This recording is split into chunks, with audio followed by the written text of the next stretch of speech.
One of our programs that we're working on is to develop a MASH diagnostic that show either which stage of disease or who will progress. That would be a huge solution. I guess my original plan was MD PhD, and so those series of serendipitous events led me into coronavirus research at the time. Therapeutic development, especially this day and age, is a very long, expensive road and very hard for a startup to manage. The smallest resolution we can in a biological system right now. So it's like getting a snapshot of what your body is doing at a molecular level. Exactly.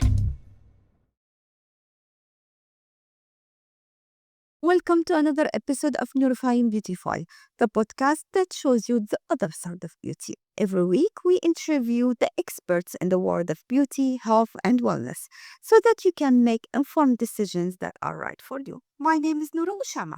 And I'm Linda Yates. Today, we're joined by Phil Sell, CEO of Metaba, a company that's revolutionizing how we look at wellness through the lens of metabolomics. Phil's background includes work in drug development, but today he's helping people unlock powerful insights from their own biology. From personalized vitamin recommendations to diagnosing liver's conditions earlier, Metaba is making it possible to turn complex science into practical tools for better health. Get ready for a fascinating conversation about how tiny molecules in your blood could shape the future of beauty, health, and nutrition. If this is your first time listening to Nourify and Beautify, welcome. We're happy to have you. If you're a returning listener, we appreciate your support. Don't forget to follow or subscribe on your favorite podcast app and share this episode with someone who could benefit from this conversation. Now, let's get into it. Well, we're really excited to have you here. Let's start with the big picture. How did Metaba even begin? Because your path sounds like it took a few twists around. Yes, that is absolutely true. And maybe not to get into the whole life story, because that was also a series of serendipitous events that led me to where I am today. But more, just focusing on Metaba, I had been working on coronavirus research and, I guess my original plan was MD PhD. And so those series of serendipitous events led me into coronavirus research at the time. And I remained very close with the postdoc that had trained me in my graduate work. And so he was my co-founder.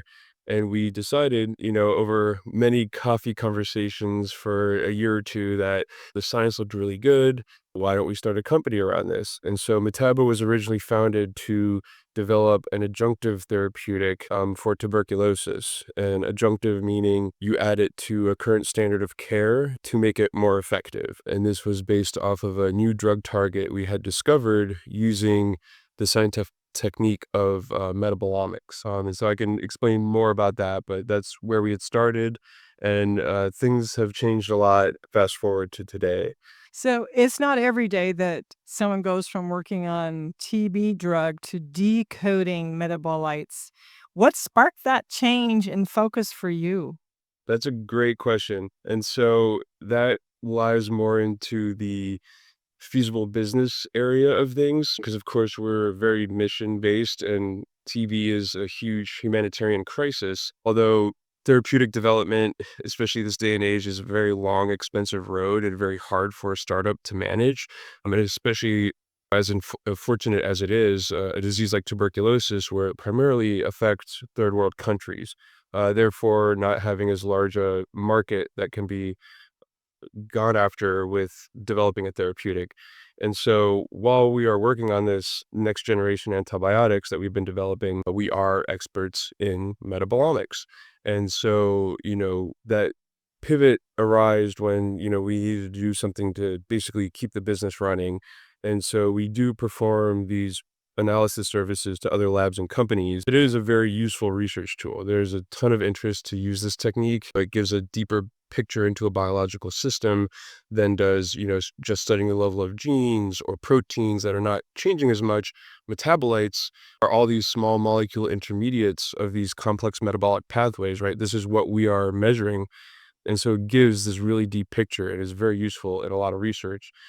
However, it takes a lot of energy and effort in these kind of collaborations. And so they do provide revenues for us, but, we saw the usefulness of this technology. And so, more recently, we've been, ideating how we could build a product around making the technology more accessible. And so that's where, we've kind of approached the markets of health, personalized health and wellness. There's definitely the trends with, you see these big name biohackers and people really wanting to measure biomarkers. And so I think Metabolomics is a perfect tool for these types of people.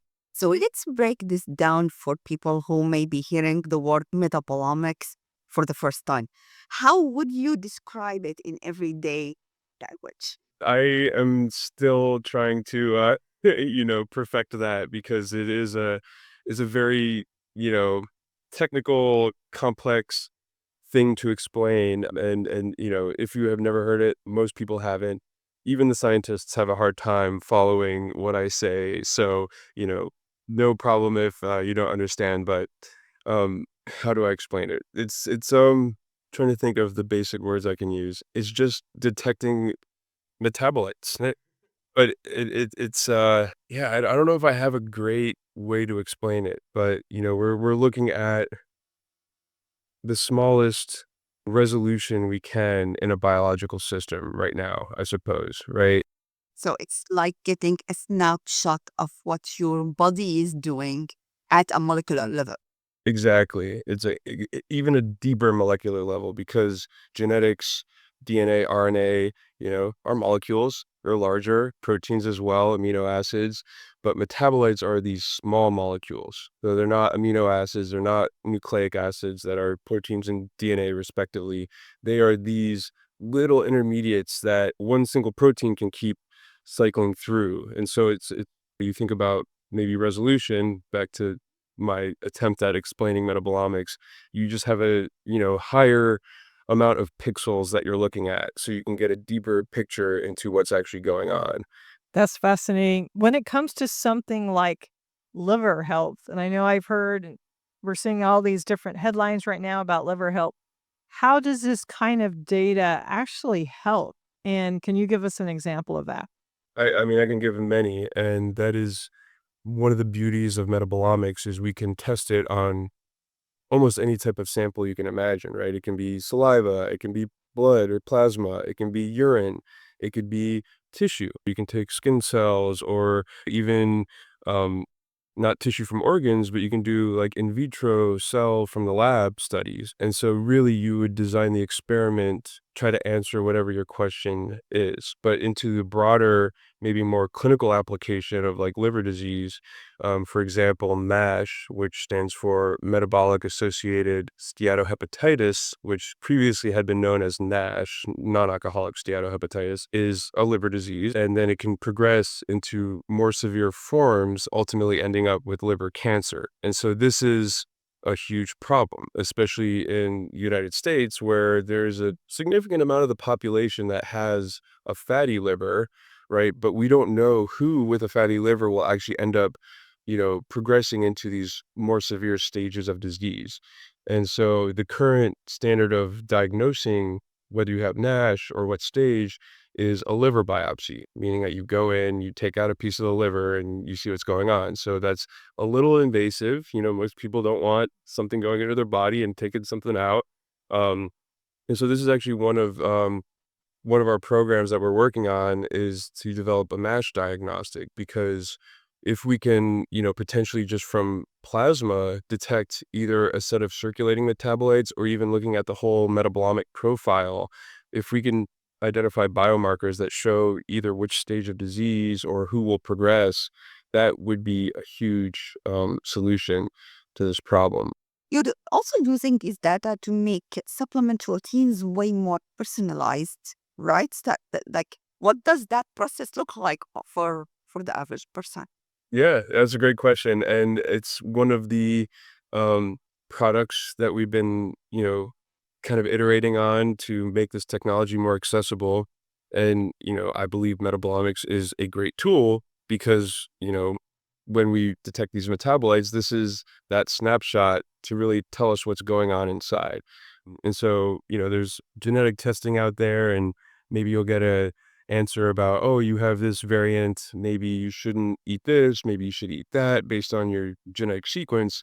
But we as humans are far more complex than that, right? There's so many variables that really dictate how, healthy we are and how we should be living our lives. There's the environment, there's, lifestyle, there's even demographics, right? And all of these come into play.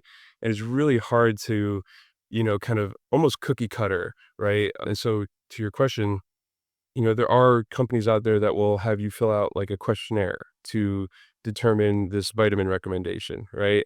Right. Age, race, sex has something to do with maybe what vitamins you should or should not be taking. But again, someone in the same demographic as yourself, like you're still different than that person. You still have a different genetic makeup. You still have a different lifestyle. You still have different environmental factors. And so that's why metabolomics is powerful, because this is like the output of what's going on. Right. And so it almost brings into the answer all of these variables on the output of what's happening. And so by measuring that and understanding your individual baseline, we can better fine tune what is working and what is not. You know, actually, this question is about that multivitamin, or, at some point, most individuals are going to take a multivitamin. I know I just actually was with my doctor couple days ago, and I was like listing all these supplements that I have. So what makes what you're doing so much smarter to be able to, identify for an individual what their supplement regimen should be?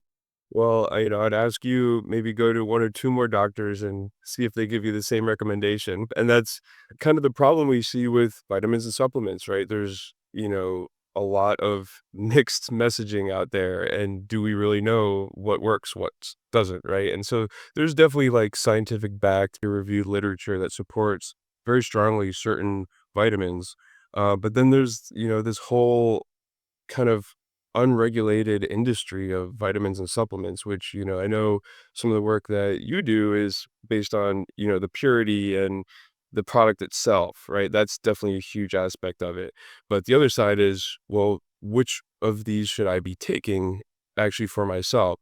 Sorry, Nora, I think I didn't fully answer your last question with how it looks like for a consumer. And the way that we envision it is a home delivered kit where, you'd finger prick a few drops of blood, send it back to us, and then we run the analysis, and then we give you a report.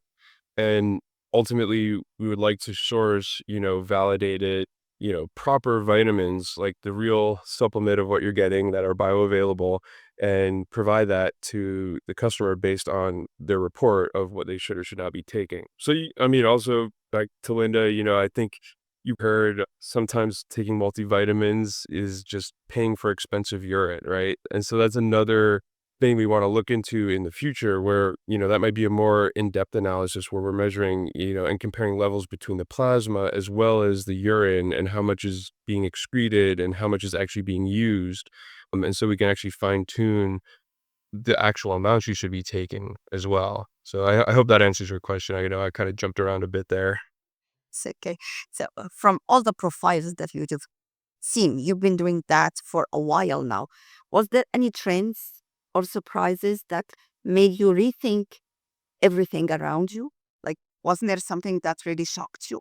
That's a great question. And I mean, I think generally speaking, in my scientific and entrepreneurial journey, it's almost every single day there's something I feel like I need to rethink. It's a constant learning process. But I think one of the surprising things for me was related to diagnostics. My co-founder has a publication where they were studying this bacterial infection, and it's a respiratory infection, and they drew patient blood and run metabolomics on these samples, and I can show these heat maps to like a first grader, and they'll be like, oh, those are very different, right? The infected versus the healthy control. And very clearly, there's a difference in these metabolomic profiles. And so that gave us kind of the initial proof of concept to even go after, back to that example of NASH, which is a larger unmet need. And so I think in terms of metabolomics, it's primarily been only in basic research, used by scientists exclusively. But I think bringing this technology out and applying it in different areas can add a ton of value to society because it is a very powerful tool. And I think we're barely just scratching the surface of what it's really capable of. We've also been talking behind the scenes about potential collaborations. What gets you excited when you think about partnering with companies like Qualitex? I mean, I have done everything I've been able to do basically through collaborations and partnerships. Sometimes I wonder to myself how I even did all these things, but you find like-minded individuals that want to have an impact and the missions and the goals are aligned. And when that happens, that's where the magic happens. And so I think, based on your mission and how we want to provide value as well to making sure people are taking healthy supplements and supplements that are working for them, ultimately providing a better health for the whole population, right? Like when you're after these big issues that's what gives me all the energy and excitement, right? And however that partnership or collaboration looks, like that's how I even got into TB, right? No one's going into TB to make money, as I say. It's like it's a very mission focused endeavor. So I think just by the nature of it, that's what gets me excited. And for someone that listening to us now, it's thinking to themselves, okay, that sounds good, but where do I even begin? What's a good first step exploring your own metabolic? Yeah, that's a great question. And it can be difficult to access these technologies if you're not in the scientific community. And, I guess that is Metaba, right? Like this is what we want to offer because we saw this gap and we saw how much value a technology like this can add. And so that's why all right, here, let's bring it. And that kind of goes back to even why Metaba started, because the whole reason I was aiming for the MD PhD programs was because I ultimately wanted to have the most impact with the research that I was doing. And naturally I thought MD PhD, right? That's where I should be to have that impact. And as my career went on, it became clear to me the impact I wanted to have was only going to be made if I was doing it myself, and starting my own company. And, then you can really do things the way you want to and make it happen, ultimately. So, Before we wrap up, what's one thing you really wish more people understood about metabolomics and how it can actually help them? One thing. oh, that's a tough question. For me, and this really goes into any industry, there's people there to make money. Um, and at the end of the day, right, to have a feasible business, you need to make some money. But there's some people that are doing it for the reason of the money, versus the reason of trying to add value to someone's life, and I think that's, following that, there can't be a wrong answer. We're very early on and just want people to even know that metabolomics exists, that's really my goal here. So the mission starts early. We just want you to understand what it does mean. Yeah, yeah, we're just at the beginning, and there's much more to come. And where can our listener go if they want to learn more about Metaba? So right now, we only have a website up for our therapeutic development, and that's metaba.us. And we are planning to soon launch a beta product of the vitamin recommendation kit, and so that will be on metabahealth.com. We're still building the site and getting ready for the launch, but that should be up and running very soon, and we hope to see you there. We will be there probably. Very nice meeting you. I love what we talked about. And as you said, it's just starting. We need to understand it. And I think it has a big potential, but it's still at the beginning. Absolutely, absolutely. Yes, I'll have much more news for you next time we speak, but it was such a pleasure. You too. Thank you so much. Great meeting you.